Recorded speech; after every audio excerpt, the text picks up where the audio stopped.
जय सदगुरुदेव। श्रीमद् भगवद गीता अध्याय 17 श्लोक 1 से 28 श्रद्धा व विभाग योग के कुछ प्रमुख अंश। अर्जुन बोले, हे कृष्ण, जो मनुष्य शास्त्र योग त्याग कर श्रद्धा से युक्त हुए देवी का पूजन करते हैं, उनकी स्थिति फिर कौन सी है? रज तम सत। सात्विक पुरुष देवी को पूजते हैं, राजसी यक्ष व राक्षस को तथा अन्य पुरुष भूतों को पूजते हैं। ओम तत्सत ऐसे 3 प्रकार का सच्चिदानंद घन ब्रह्म कहा गया है। उसी से सृष्टि आदिकाल में ब्राह्मण आदि और वेद आदि रचे गए, अर्थात प्रभु के 3 नाम हैं, ओम तत्सत। श्लोक 24 में, इसलिए वेद मंत्रों में उच्चारण करने वाले श्रेष्ठ पुरुषों को शास्त्र विधि से नियत यज्ञ, दान, तप रूप क्रियाएं सदा ओम इस परमात्मा के नाम से उच्चारण करके ही आरंभ होती हैं तथा तत्नाम से कहे जाने वाले परमात्मा का ही सब कुछ है। इस भाव को फल न चाहकर भी तथा नाना प्रकार की यज्ञ, तप रूप क्रियाएं तथा दान क्रियाएं कल्याण की इच्छा वाले पुरुषों द्वारा की जाती हैं। श्लोक 26, सत इस प्रकार परमात्मा का नाम सत्य भाव में और श्रेष्ठ भाव में प्रयोग किया जाता है तथा यह बात उत्तम कर्म में भी सत शब्द का प्रयोग किया जाता है। सच्चिदानंद घन 3 है, ओम तत्सत, जो क्षर, अक्षर और परम पुरुष हैं। ओम के जाप से सब बाधाएं दूर हो जाती हैं, 10वां द्वार खुल जाता है। यही तत्व ज्ञान का सार है।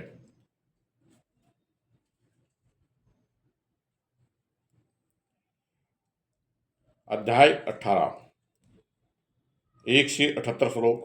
मोक्ष संन्यास योग, कुछ प्रमुख अंश। अर्जुन बोले, हे महाभाव अंतर्यामी, हे वासुदेव, मैं संन्यास और त्याग के तत्व को पृथक पृथक जानना चाहता हूँ। श्री भगवान बोले, कितने ही पंडित जन तो काम में कर्मों के त्याग को संन्यास कहते हैं तथा दूसरे विचार कुशल सब कर्मों के त्याग को त्याग कहते हैं, अर्थात सब कर्मों के फल को त्याग कहते हैं।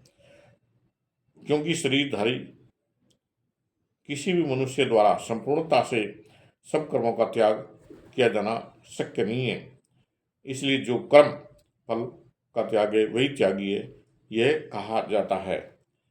जिस परमेश्वर से संपूर्ण प्राणियों की उत्पत्ति हुई और जिससे यह समस्त जग व्याप्त है, उस परमेश्वर को अपने स्वाभाविक कर्मों द्वारा पूजा करके मनुष्य परम सिद्धि को प्राप्त हो जाता है।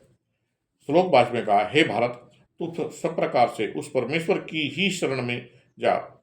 उस परमात्मा की कृपा से ही तू उस परम शक्ति को तथा सनातन धर्म को प्राप्त होगा। श्लोक 63, इस प्रकार यह गोपनीय से भी अति गोपनीय ज्ञान मैंने तुझे कह दिया। अब तू इस युक्त ज्ञान को पूर्णतः भली भांति विचार कर और जैसा चाहता है वैसा कर। संपूर्ण धर्मों को अर्थात संपूर्ण करते हुए कर्मों को मुझ में त्याग कर तू केवल एक मुझ सर्वशक्तिमान सर्वोधर परमेश्वर की ही शरण में जा। मैं तुझे संपूर्ण पापों से मुक्त कर दूंगा, शोक मत कर।